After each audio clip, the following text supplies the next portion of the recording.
Beste meesken, alle jaren van harte welkom in deze Friese vesperviering van de jong. De meesken hier in het kerk en vanzelfs ik de meesken thuis, niet het mooi mooitje. Uw voorganger van de jong is dominee Adrie Terlouw. Peter van der Zwaag bespeelt het weer het wargel. En van de jong speelt het Elske Roda Postuma voor u op de klarinet. En Nienke de Vries zal voor u verdragen. Uit naam van de commissie wens ik je alle jaren een zegene tjensta.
Heer, iepen je mij de lippen, mijn molen ziels jongen van jou, Heer. God, kom mij te help. Heer, kom stug om mij te helpen.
Jouw troon stiert vast van de oudste tien af. En jouw heils hebben er van de eeuwigheid af west. De stremen hebben, o Heere, de stremen hebben haar lood uitzet. De stremen zetten weer haar broeien uit. Maar heeg boven het wolderen van het wetter, boven de machtige branding van de zee, is de Heere geweldig in de hichte.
In de lezing van Aast neemt de evangelist Marcus ons mee naar de synagoge van Capernaum. Dat Jezus na de Torahlezing van die Sabbat het woord neemt om de lezen worden uit te lezen.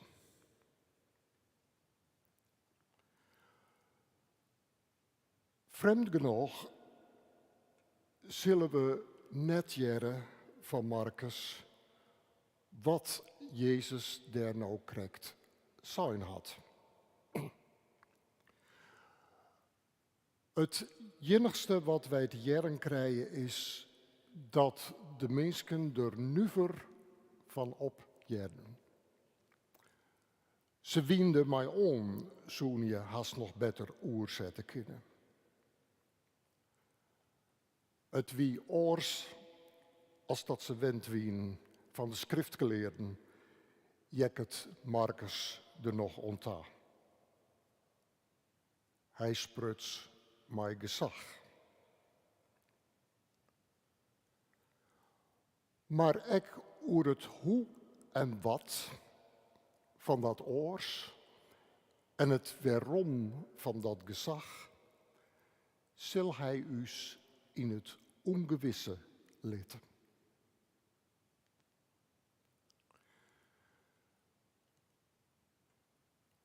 Hoe langer ik ter oernijtocht, hoe meer ik er van oertjoge rekke, dat Marcus dat mij zin docht. Dat er dat mij zin in het midden liet. Want wat Jezus nou correct is en wat het geheim van zijn missie is, dat zal onthast de een van zijn evangelie ta rätselheftig blijven. Jezus maakt het, zullen we jaren, zieken beter, maar hij bleek het toch geen wondergenezer te wezen. En zelfs de leerlingen slagen heel tijd weer de plank mis, als ze omkomen met wat Jezus neffens haar is. En wat het eigenlijke geheim van zijn missie neffens haar inhoudt. Dat wordt pas op het eind van het evangelie plan uit zijn. Op Goed Vreed en op Peerskemoon. En dan zullen we te jaren krijgen dat God in deze volslijn machteloze en toch elken in de stiek litten mens voor us de waai ter vrede en verlossing ontsluit. Maar als dat geheim dan onder woorden gebracht is en de vrouwen die het op Peerskemoon naar het graf gongen binnen, dat geheim voor het eerst ontdutsen hebben en het onder woorden brengen willen, vinden ze daar geen woorden voor. Want Marcus besluit zijn boek mij en ze wien safabjusteren dat ze geen eender wat van vertelden. En voor verbjusteren broekt Marcus dan ongeveer een soortgelijk woord als voor de reactie van de herders in de synagoge van Capernaum van Aast. Dus het bloed geheimzinnig. Woorden zitten te kwart. Vanzelfs ben die woorden letter wolfoen oors hij Marcus zijn boek net eens kroeken. Maar in zijn hele evangelie dat hij daarna schreun had, bloedt het een ziekjen en taasten om de goede woorden te vinden, om te zeggen wat Jezus nou eindelijk is. Hoe zo'n je er ook eer opkomen kunnen dat uitrekkenen het kruis het plak is, dat God hem vinden liet. Het betekent in alle gevallen voor mij dat voor het Nieuwe Testament de wij naar God, naar vrede en verlossing, via de slachtoffers rent. Hokker wegen naar God rekt binnen, en er binnen meer als één en meer als wij denken, voor het Nieuwe Testament rent die wij via de slachtoffers.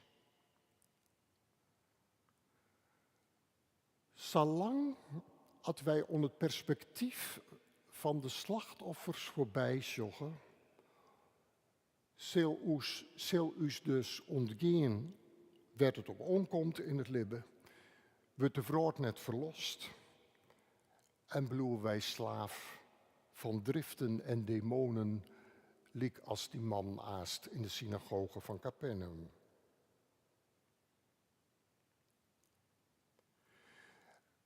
Die kar, om de dingen te beschermen, uit het perspectief van de slachtofferzwaai, kan en zal neer een kwestie van strategie of ridderlijk oerleeswijs kunnen. Het is een kar van het hart.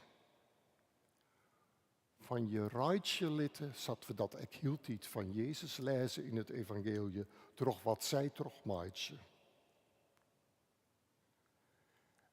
En als wij dat doggen, ons rijtje litten, en van daaruit joggen naar de mensen om ons heen en naar de vrouw om ons heen, dan komen de dingen in totaal oor perspectief te staan. Hoe oors zo bijgelijks? Hoe oors zoen wij bijgelijks in het Israëlisch-Palestijnse conflict naar de situatie Shem en naar een oplossingsziekje. Als wij dat dienen uit het perspectief van de Israëlische giezelers en haar familie en uit het perspectief van wat de gewone Palestijnen in Gaza terugmaakt. Ik zei net dat het dan direct oplost wezen zou, of dat de oplossing dan voor de hand leidt, maar wel dat hem dan een waai ontsluit, daar ben ik van oertjoegen, die er nou net is.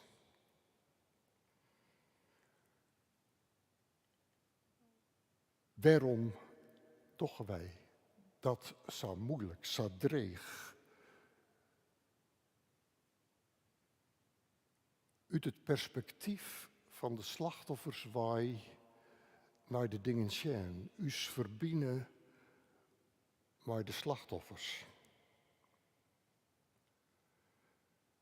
Ik denk, omdat wij daar altijd benauwd voor binnen. Benauwd omdat het us om te beginnen confronteert met us macht te lezen.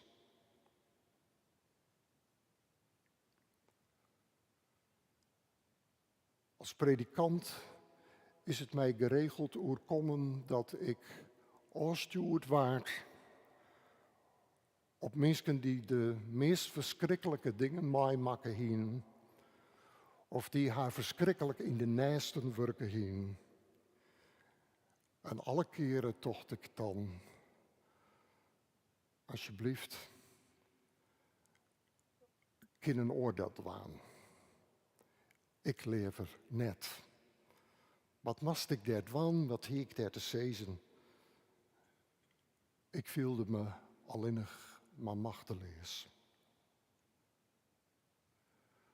Maar alle keren dat ik dat dochs dien heb. En mijn machte lezers, of ik moet het eigenlijk zeggen, andersom. De machte lezens van de slachtoffers deelt ha met mijn eigen machte lezens. Is er altijd wat van een iepening komen, net van Jood op morgen. Er is geduld van nederig West, altijd weer.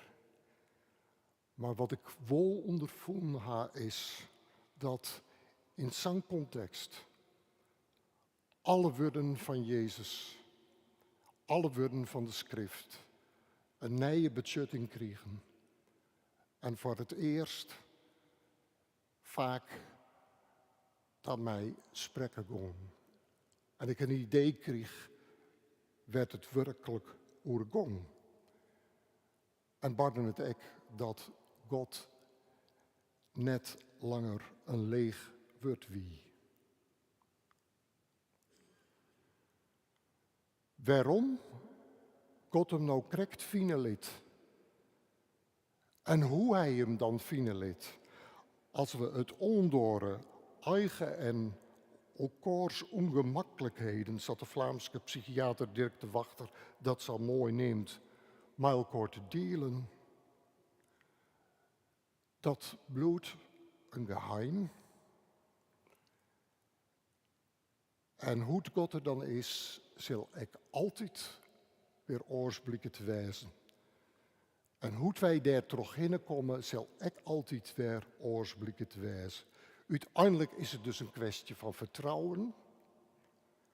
Maar mijn ondervinding is dat dat vertrouwen mij nog niet beskammen had. En het is dat vertrouwen dat Marcus bij ons wekker maatje wil en versterken wil. Lezen wij nou de woorden van het evangelie. En ik wil je hem vragen steen te gaan en dan gaan we naar de lezing weer zitten.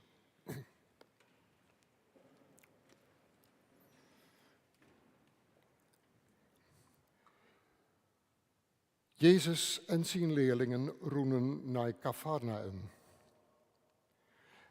En de eerste Sabbat al ging er voort en dagelijks naar de synagoge en joeg daar onderjocht.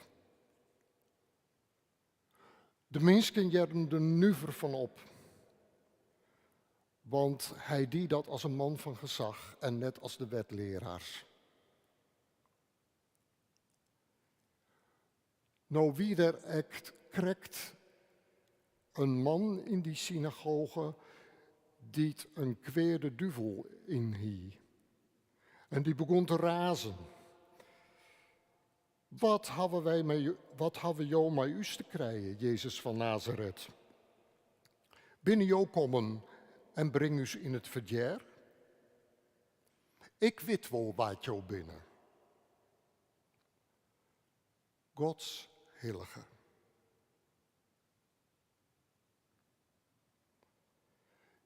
Jezus spreekt hem vast aan en zei: houd die stil en ga uit hem wij. En de duivels kwadden de man heen en weer en mij lood gebeer gonger uit hem wij. Ze staan alweer versteld. En vregen een oor en weer.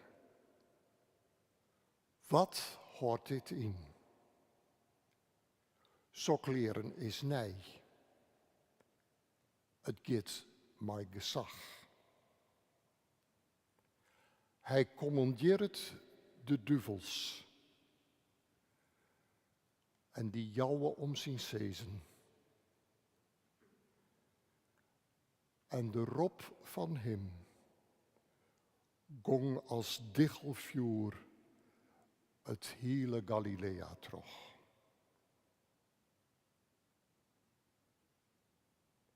Onze vierde lezing.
Soldaat van 4045 heet het gedicht van Sjets Beenstra.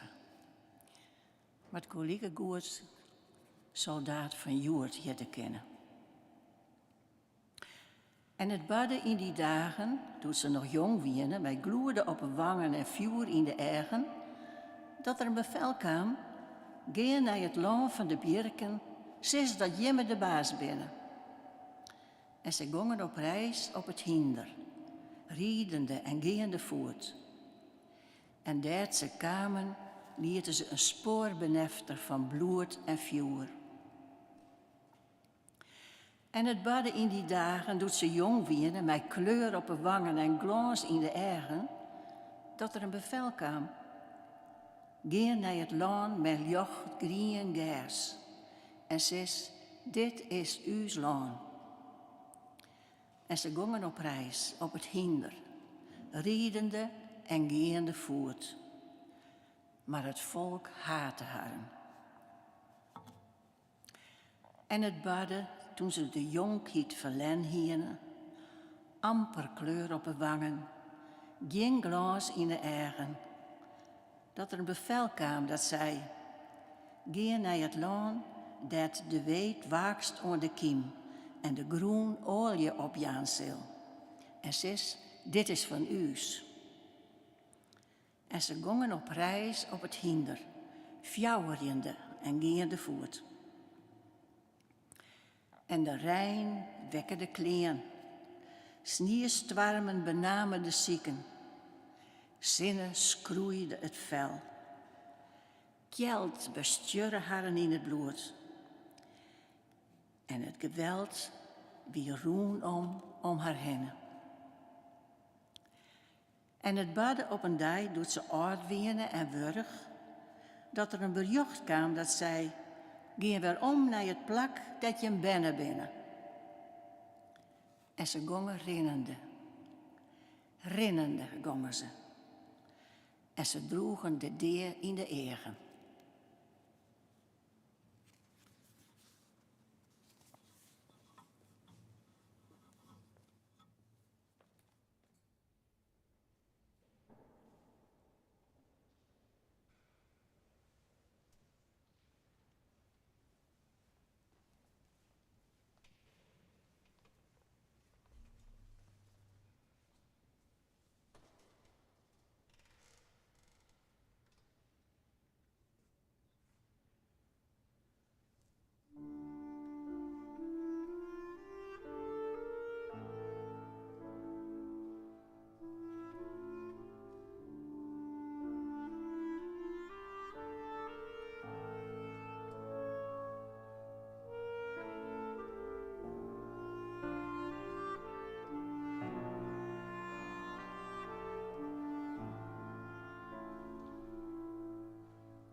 Wij willen met elkaar bidden.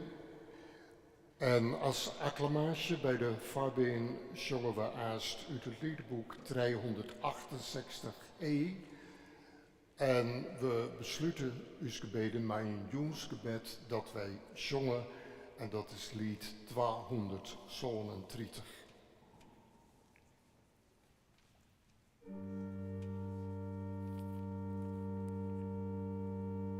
Heer, ontferm je, joh.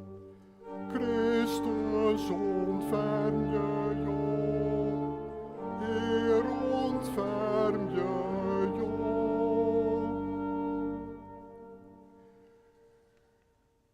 Usheid in de hemel, laat jouw naam heilig worden. Laat jouw koninkrijk komen. Laat jouw wil dien worden. Op ieder lieke goed als in de hemel. Jouw zoet us duistig breed, en voor jou is uw schulden, zodat wij uw schuldners ek verjoen hebben. En laat us net in verzikking komen, maar verlos us van de kwade, want jou is het koninkrijk en de kracht en de heerlijkheid, und in eeuwigheid. Amen. Eeuwige, trouwe God, wij danken jou voor jouw woord, dat u het paard wiest en voor jouw leefde, die uw paard verjochtet. Inspireer je us jouw wij te gaan. Sa bidden wij.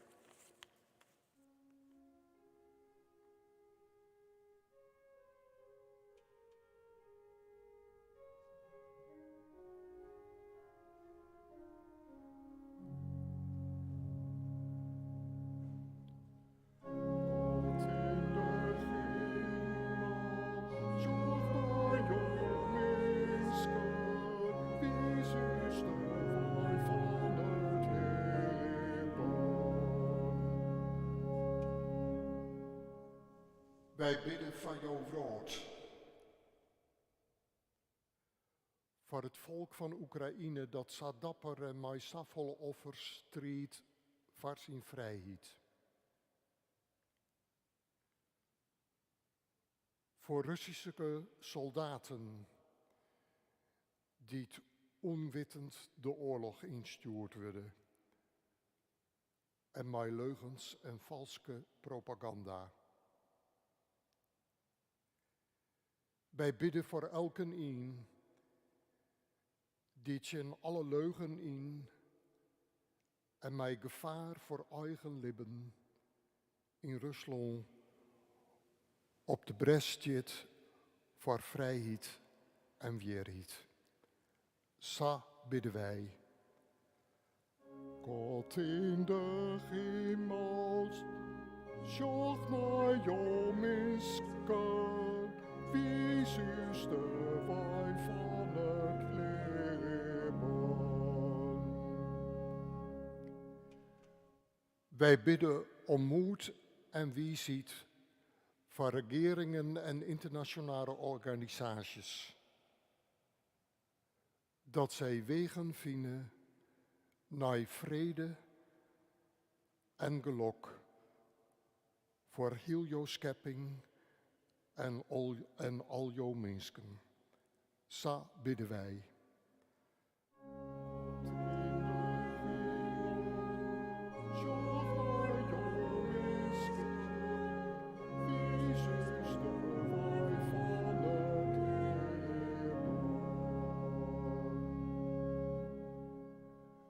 Wij bidden voor uw maatschappij, voor haar die roppen worden der leiding ontjaan, dat verantwoordelijkheid voor elken een net versmellen wordt, te eigen of partijbelang. Sa bidden wij. God in de hemel, zorg naar jouw misken, wie is de wijn van het leven.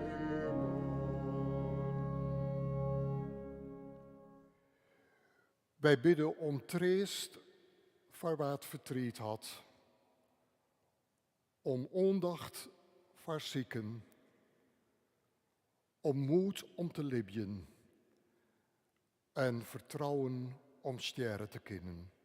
Zo bidden wij. God in de hemel, zorg naar jouw misken, wie zuster wij van het leven.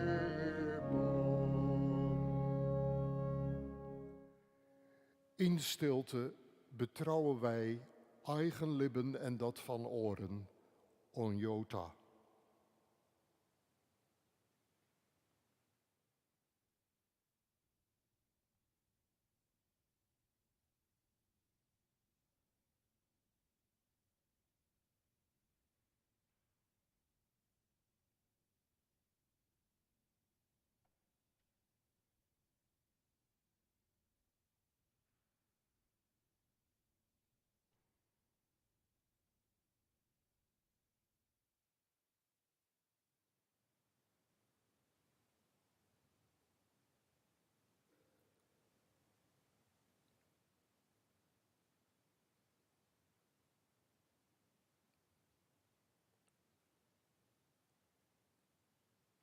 Nood deze dag haast voorbij is. Dank je wij voor alle goede dingen die wij deze dag ontvangen hadden. Voor jouw woord, die er in het oervloedige licht van de zinnen zo prachtig bijlaai.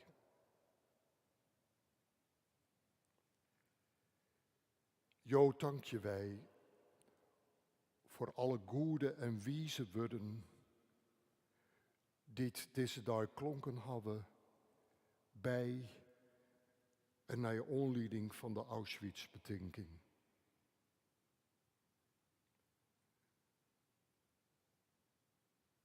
Dat naar aanleiding van de gebeurtenissen op zo'n oktober en de nasleep daarvan het antisemitisme in ons vermidden op een nij opleidt. Vervolgt us, maiskanten en zwarg. Leer u stinken en spreken, net alleenig uit eigen perspectief, maar ook uit het perspectief van oren. En bovenal uit het perspectief van de slachtofferswaai. Lid jouw licht skine in uw herten. En maakt je us ta een venster. Dat wat van het licht van jouw leefde, trog valt. Amen.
delen wij nou minor de zegen van uw Heer.